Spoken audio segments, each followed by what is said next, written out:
Ya, concern tertulis Omnibus Law seri ke-33, kita fokus pada pasal 293 ayat 8 dari Undang-Undang 17 tahun 2023. Poin kuncinya, kita akan melihat syarat formil yang dimaksud di dalam Omnibus Law, siapa yang dimaksud dengan pemberi consent, pemberi persetujuan, dan siapa saksi.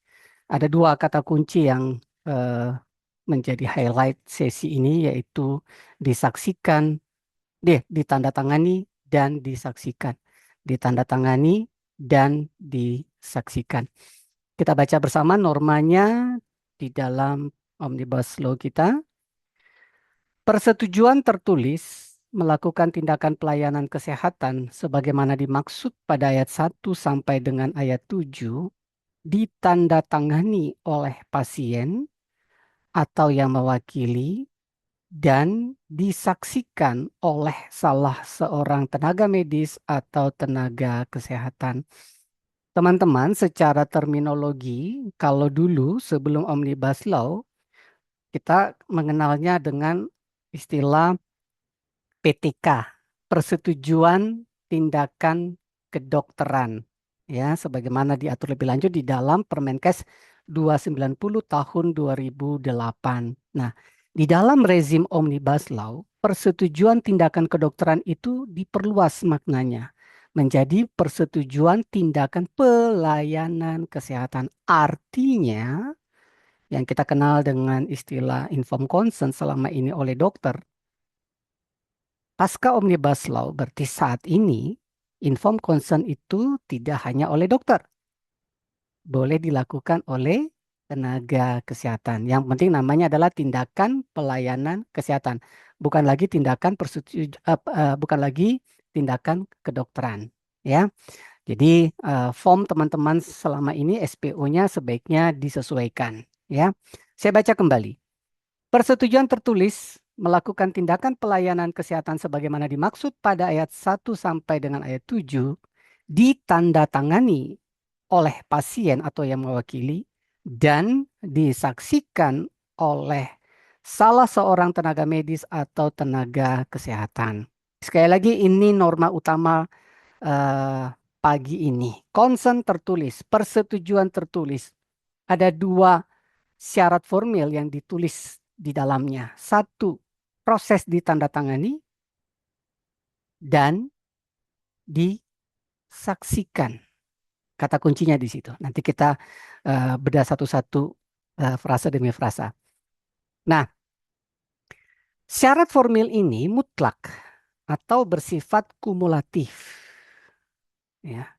Kenapa menggunakan kata dan? Tentu maksud pembentuk undang-undang adalah ya dua hal ini sesuatu yang harus dilakukan, harus terjadi, menjadi syarat formil suatu informed consent tertulis.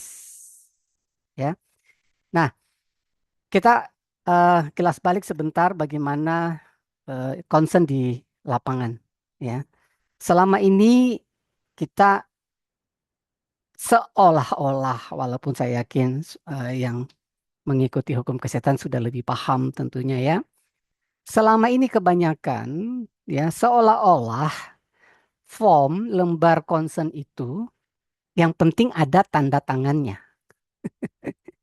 Berapa banyak biasa kalau lagi tindakan atau operator sebelum mulai cek oh, belum langsung panggil aja siapa yang bisa diminta tolong di situ untuk minta tanda tangan ya. Nah, menurut Omnibus Law ada dua syarat formil yang mutlak kumulatif, tidak bisa salah satu, harus keduanya dipenuhi ya, yaitu ditandatangani dan disaksikan. Siapa yang menandatangani? Yang menandatangani adalah pasien, ya. Pada dasarnya adalah pasien atau boleh oleh yang mewakili dengan catatan kalau pasiennya tidak cakap. Artinya sepanjang pasiennya cakap, ya pasiennya cakap cakap hukum bukan cakep. Hmm. Cakap hukum itu intinya Kalau dalam Undang-Undang Kesehatan, kalau saya boleh bahasakan sederhana, secara angka kuantitatif usianya minimal saat itu 18 tahun. Ya. Tuh, persen, Kalau 18. belum 18 tahun, tapi sudah atau pernah kawin, ya, bahasa hukum itu kawin, bukan nikah, maka boleh tanda tangan. Di atas 18 tahun, tapi mohon maaf, retardasi mental atau lolo gitu ya, eh, tidak bisa diajak komunikasi, ya maka dianggap juga tidak cakap. Ada juga tidak cakap medis yang mengakibatkan tidak cakap hukum, yaitu ODGJ berat atau pasien gawat darurat dengan GCS misalnya, penurunan kesadaran. Ya, nah poin kuncinya adalah syarat mutlak ini dimulai dari tanda tangan oleh pasien dan di tanda tangan tersebut prosesnya disaksikan. Ya, siapa yang menyaksikan pemberian persetujuan itu?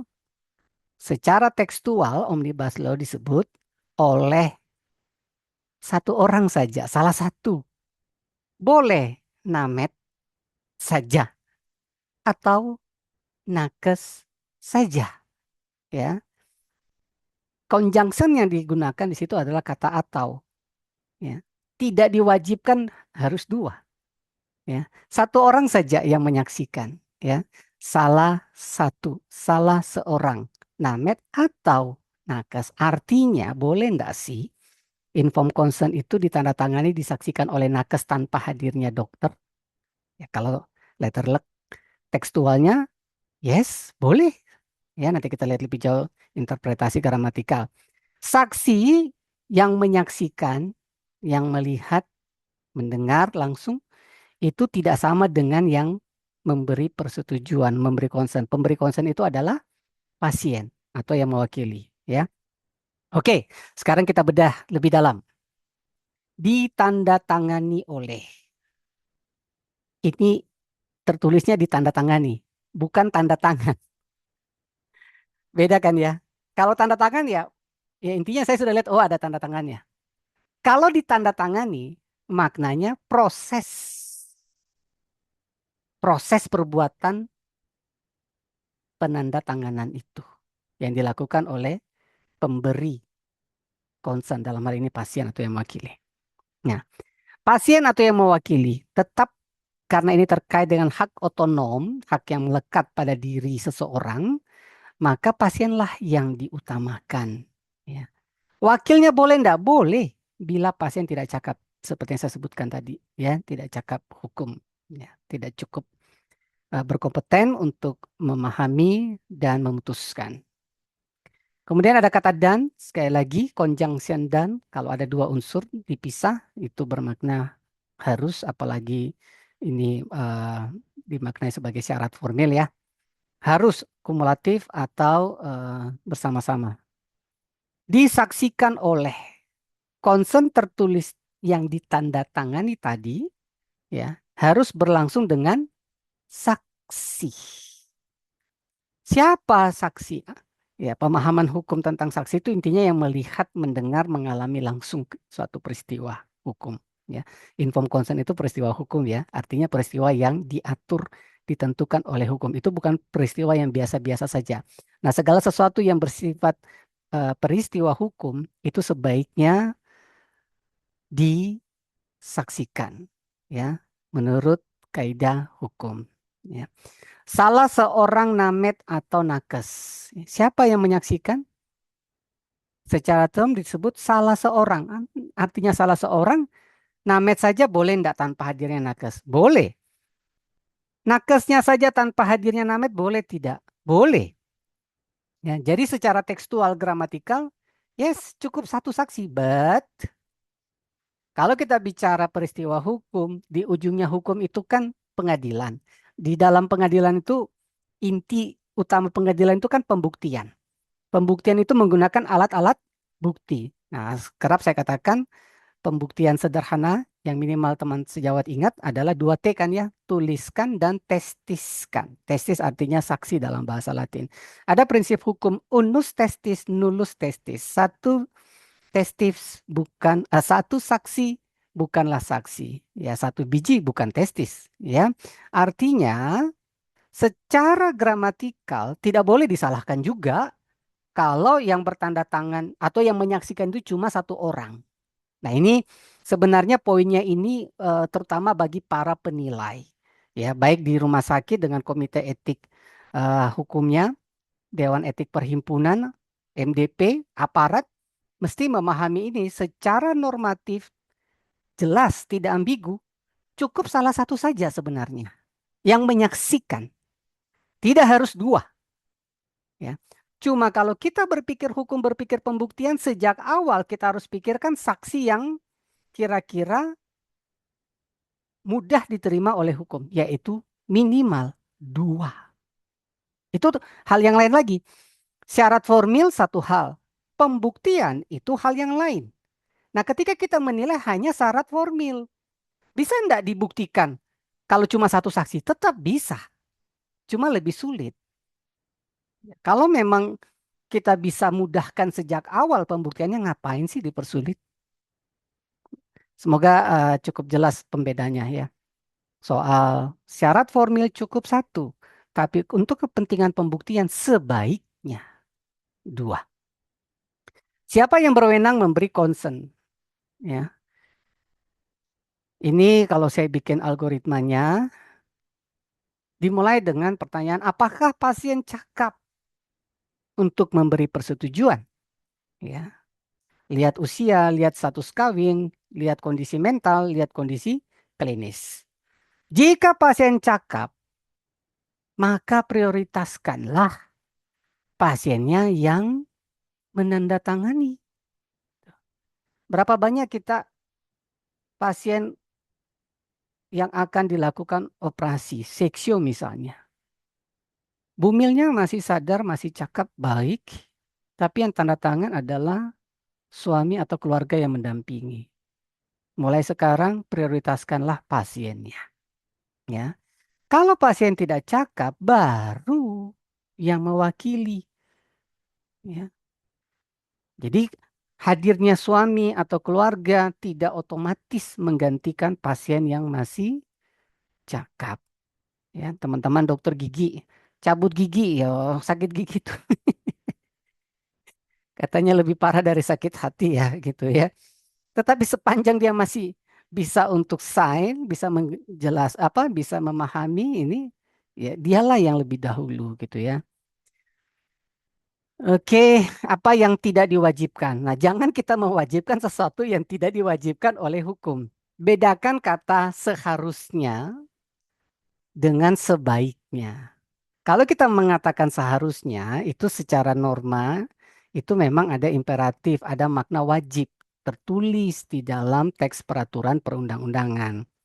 Tapi jangan juga tidak diwajibkan terus kita mengharuskan hal itu. Terutama ini dalam konteks penilaian ini yang paling penting gitu ya. Nah, sekali lagi kewajiban di sini, kewajiban normatif yang ada di Omnibus Law. Saya mulai dari level yang tertinggi undang-undangnya, ya. Nah, urusan pembuktian itu hal yang lain, ya. Secara normatif jelas sekali tidak ada norma yang mensyaratkan dua saksi. Satu saksi secara normatif boleh, walaupun urusan pembuktian sebaiknya dua. Ya, seharusnya dengan sebaiknya dua hal yang berbeda. Kemudian tidak ada norma yang mensyaratkan saksi harus keluarga. Tidak ada norma yang mensyaratkan saksi harus keluarga. Jadi kalau sendiri boleh enggak? Ya, secara normatif boleh saja, cuma selalu pikirkan pembuktian. Ya. Tidak ada norma yang eksplisit menyatakan saksi harus ikut tanda tangan loh. Tidak ada norma yang secara eksplisit menyatakan ya di dalam Omnibus Law yang sudah kita baca tadi ya. Saksi yaitu namet atau nakes itu harus ikut tanda tangan loh.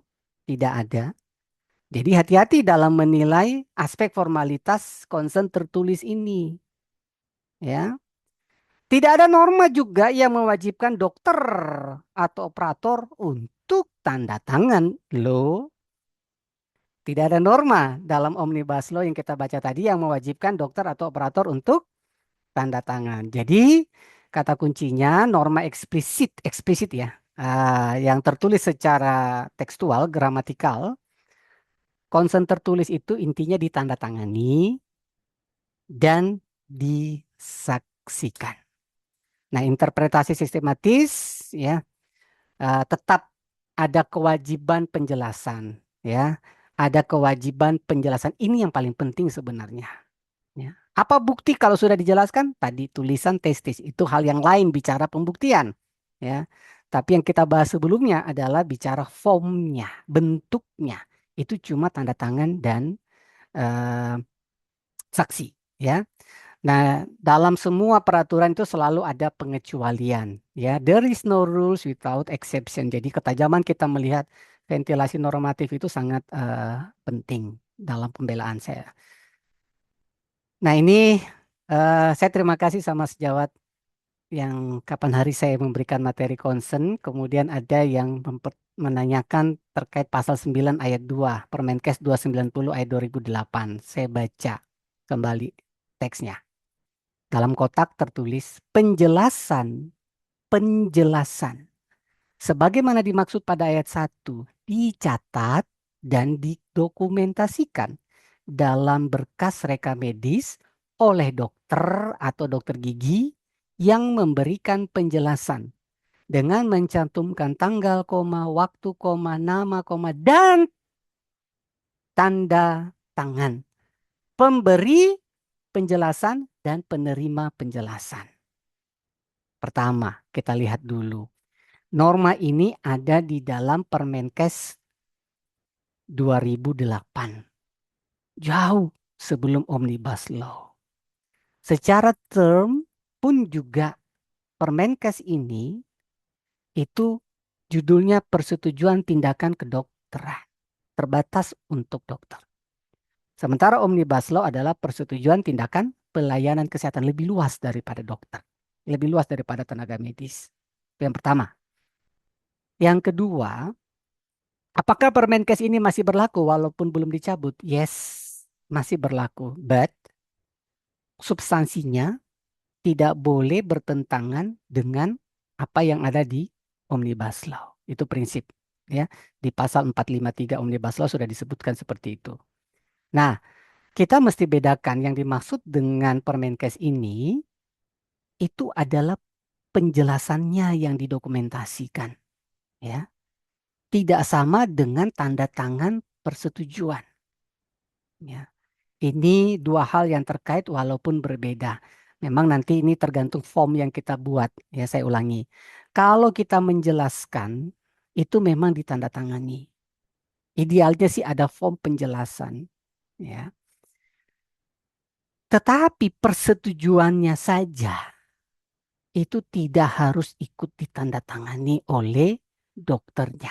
Ya, sekali lagi yang menjadi rujukan kita adalah Omnibus Law yang terutama tidak bertentangan, ya, terkait tapi harus dipisahkan dengan tegas, terutama di dalam penilaian. Yang paling saya highlight itu penilaian, jangan gampang menyalahkan formalitas suatu concern. Nah, ini saya percepat karena waktu. Kita ringkas secara algoritma, apakah tindakan ini invasif atau berisiko tinggi? Pastikan hak kewajiban kita menjelaskan karena itu merupakan hak pasien. Apakah pasien cakap?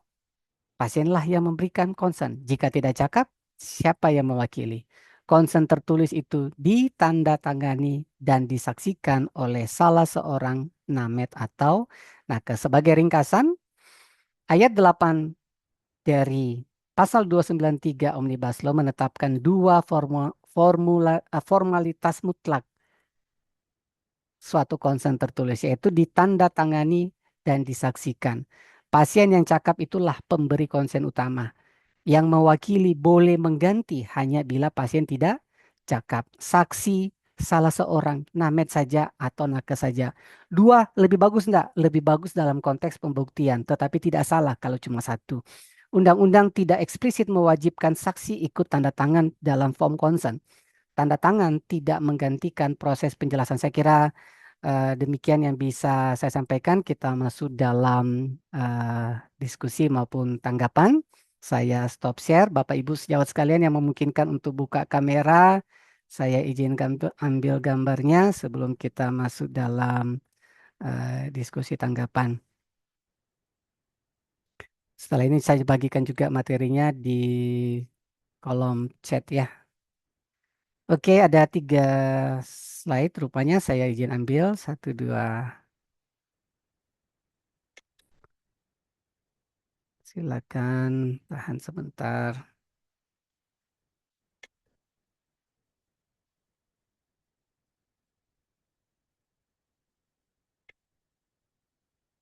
Sekali lagi tahan. Satu, dua. Iya, terima kasih. Saya stop record. eh Sebelum